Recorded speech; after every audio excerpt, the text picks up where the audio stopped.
Жақсы ма? Сабаққа дайынбыз ба? Жақсы. Онда сіздерге сәттілік тілеймін сабаққа.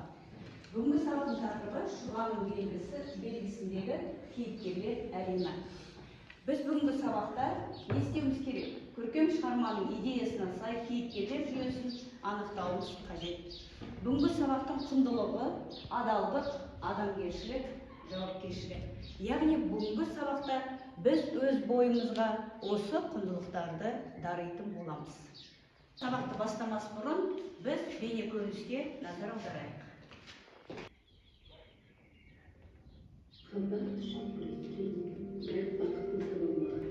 Сабақты бастамас бұрын балалар бейне көрініске назар аударайық.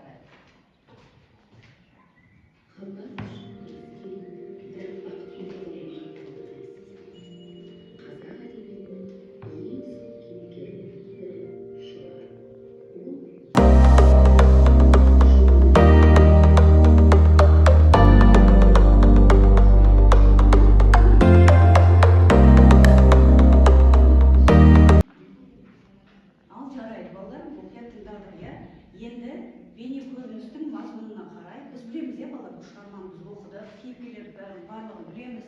Енді соған байланысты біз қазір сұрақ қоямыз.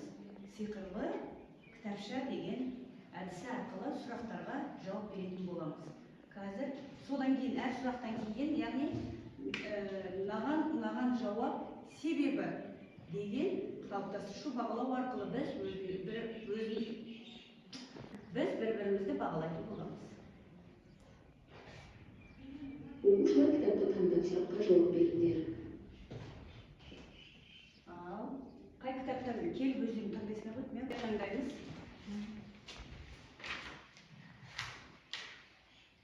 Әңгімедегі трагедиялық оқиғаның мәні неде деп ойлайсың? Әңгімедегі трагедиялық оқиғаның мәні мен әңгімедегі трагедиялық оқиғаның мәні ел теңсіздігінде деп ойлаймын. Себебі Шұғаның негізгі өмірінде ел теңсіздігі көп болды. Оны танымайтын адамға тұрмысқа шығарып жібере жаздады. Және Шұғаның анасында да тура солай ел теңсіздігі болды.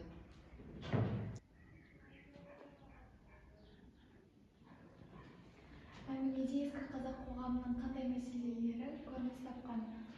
Әңгімеде қазақ қоғамының ең алдымен ескі салт-дәстүр,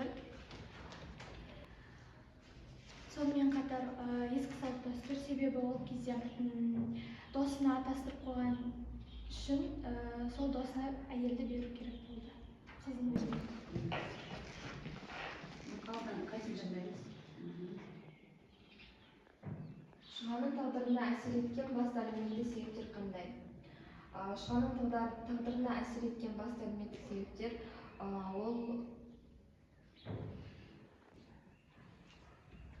Шұғаның тағдырына әсер еткен басты әлеуметтік себептер ол Шұғаның әкесі Қанидың кетелігіне байланысты ол оны менсінбеді, сондықтан да ол Шұғаны бергісі келмеді. Сонымен әңгіме немен аяқталады? Шұғаның өлімімен аяқталады. Жақсы.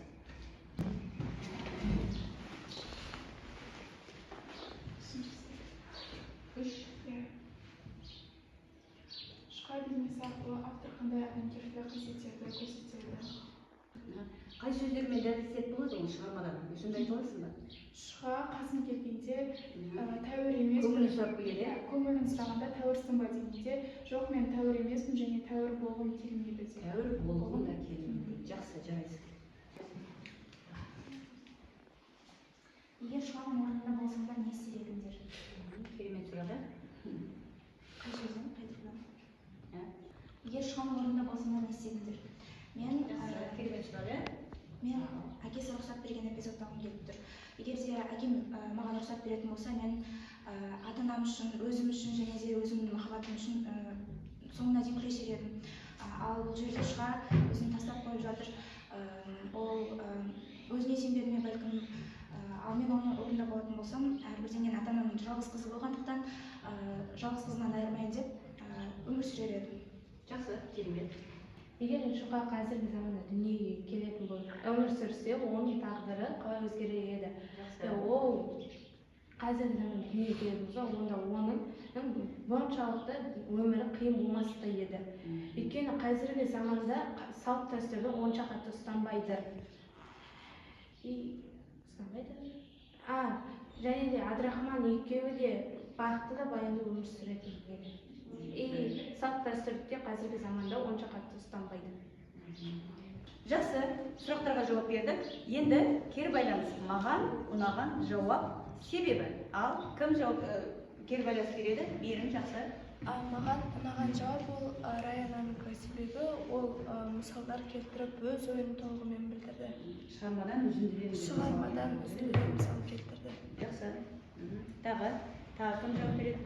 Кім кері байланыс береді? Маған ұнаған жауап махаббаттың жауабы. Себебі махаббат шығармадағы эпизодты дәлел ретінде келтіріп, сұрағына дұрыс жауап берді. Жақсы. Бұл жүппен жұмыс, е? Жоқ, жүппен жұмыс. Жұптық деп тұр. Жұптық деп тұр ма? Ал жақсы балалар, сұрақтарға жауап бердік. Енді келесі тапсырма жұптық жұмыс, жұппен бөліп алыңыздар. Тапсырма мынандай, концептуалдық кестені толтырамыз. Кейіпкерді анықтаймыз, өзіміз таңдаймыз, таңдаған кейіпкерді аламыз, оның қасиетін және өз тараптарыңыздан сол кейіпкерге баға беретін боламыз. Жақсы. Уақыт бітті. Ал кім шығады? Кім орындады? Жақсы. Ал бірінші жұп. Қай кейіпкерді таңдадық? Абдрахман. Жақсы.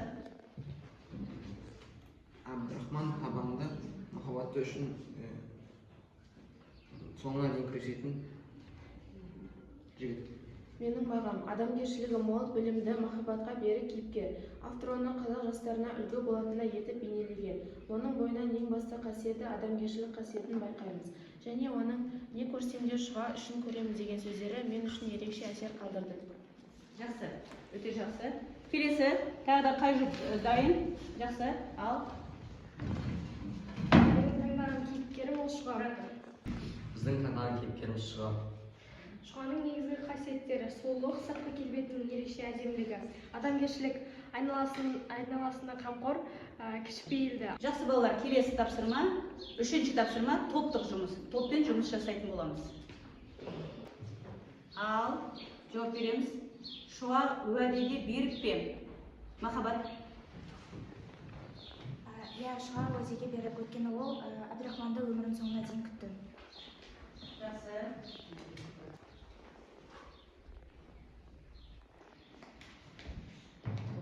Ал, жарайды балалар, ендеше үшінші тапсырмаға назар аударыңыздар. Бұл топтық жұмыс, әр топқа өзінше мен алдыларыңызға қойып қойдым. Тапсырма пікір, дәлел, мысал және қорытынды жазу арқылы біз не істейміз? Бірінші топқа Шұғаға қарап, бұрынғы қазақ қыздарының тағдыры қандай болды деп ойлайсыздар деген ойды жазамыз. Екінші топқа Абдрахманның орнында болсаң не істер едің? Және үшінші топ Есімбек қай жерде қателесті? Осы сұрақтардың жауабын пікір, дәлел, мысал, қорытынды сөйлемдер арқылы жазатын боламыз. Жақсы балалар, кім дайын? Ал, Айсана оқи ғой.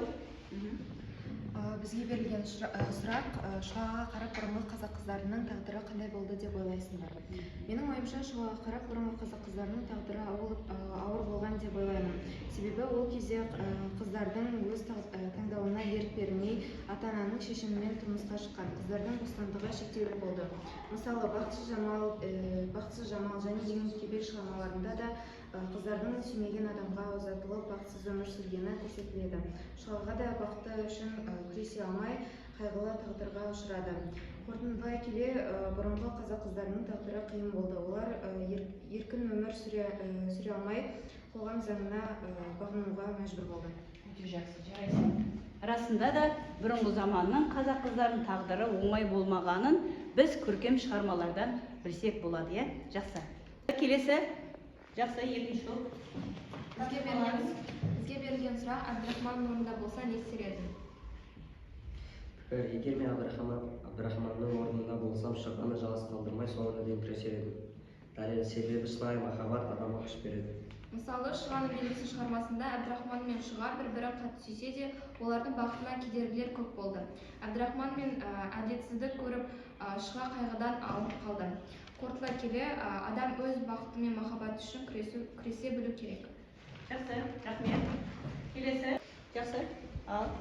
Бізге берілген сұрақ Есімбек Қажерде қателесті. Пікір: менің ойымша Есімбектің басты қателігі өз қызы Шұғаның сезім мен бақытынан гөрі ескі салт дәстүрді, байлық пен рулық намысты жоғары қоюында.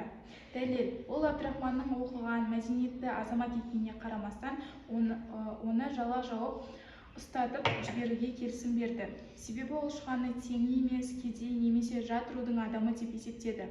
Мысалға, шығармада Есімбектің Шұғаны Әбдірахманға бермеу үшін басқа біреуге ұзатпақ болуы және Әбдірахманды түрмеге жапқызуы оның соқыр намысының айқын көрінісі. Қорытындылай келе, Есімбектің қателігі адамдық құндылықтарды мансап пен мал-мүлікпен төмен қоюында. Ол өкінген кезде тым кеш еді. Бұл қателік Шұғаның трагедиясына алып келді. Жақсы. Жақсы балалар, ендеше бұл жеке жұмысқа мынандай тапсырма беріледі. Төмендегі кейіпкердің біріне хат жазамыз. Яғни берілген кейіпкерлерден басқа мен жазбай қалған кейіпкерлер болып жатса, сол кейіпкерге де хат жазуға рұқсат балалар. Жарай ма? Жақсы. Бұл тапсырманы орындау үшін 5 минут уақыт беремін. Жақсы, махаббат оқыр. Тыңдайық балалар. Мен Есімбекке хат жаздым. Құрметті Есімбек, Шұға мен Әбдірахманның таза махаббатына кедергі жасамауымыз керек еді. Байлық пен атақтан бұрын адам бақыты маңызды. Шұғаның арманы сүйген адамымен бақытты болу еді. Өкінішке орай қатал шешімдер оның тағдырын өзгертті. Адам жүрегін түсініп, жастардың таңдауына құрметпен қарау керек деп ойлаймын. Ізгі тілекпен, оқырман. Өте жақсы. Жақсы. Келесі тағы кім оқиды? Мейірім оқиды. Мен Шұғаға хат жаздым. Шұғаға, жақсы. Сәлеметсіз бе аяулы Шұға? Сіз ақылды әрі көркем мінезің бәрі тәнті еді. Сенің адалдығың мен мейірімділігің нағыз қазақ қызына тән қасиет. Саған әрдайым бақыт пен тыныш өмір тілеймін. Сенің бейнең оқырман жүрегінде мәңгі сақталады. Жақсы, рахмет. Тағы да? Жақсы, Майя. Мен Әбдірахманға жаздым. Ардақты Әбдірахман, саған бұл хатты жүрегімдегі сағынышымды жеткізу үшін жазып отырмын. Сіздің ақылыңыз бен сабырлығыңыз, Шұғаға деген адал сезіміңіз әрдайым ерекше әсер қалдырады. Адамның қадірі байлықпен емес, жүрегіндегі мейіріммен өлшенеді. Сондықтан мұңаймаңыз, өмір әлі талай жақсы күндерді сыйлайды. Ізгі ниетпен, Майя. Өте жақсы, жарайсың. Жақсы, кер байланыс берейік балалар. Кер байланыс. Кім кер байланыс береді? Кер байланыс берейік. Махаббат. Маған Майяның жауабын ұнады. Майя Әбдірахманға өзінің тілектерін, өзінің қолдауын көрсетіп, тілегін жазды, хат жазды. Жақсы, рахмет. Оқушылар, осымен сабағымыз аяқталды. Енді сабақтан барлығын түсінсек жасыл асықты басамыз. Ал егер де сұрақ Жақсы балалар, осымен сабағымыз аяқталды. Сабаққа қатысқандарыңызға көп-көп рахмет. Алдыларыңызда өмірлерің ашық, жолдарың ашық, тек жақсылық болсын. Көркем шығармаларды оқып жүрулеріңізге тілектеспін.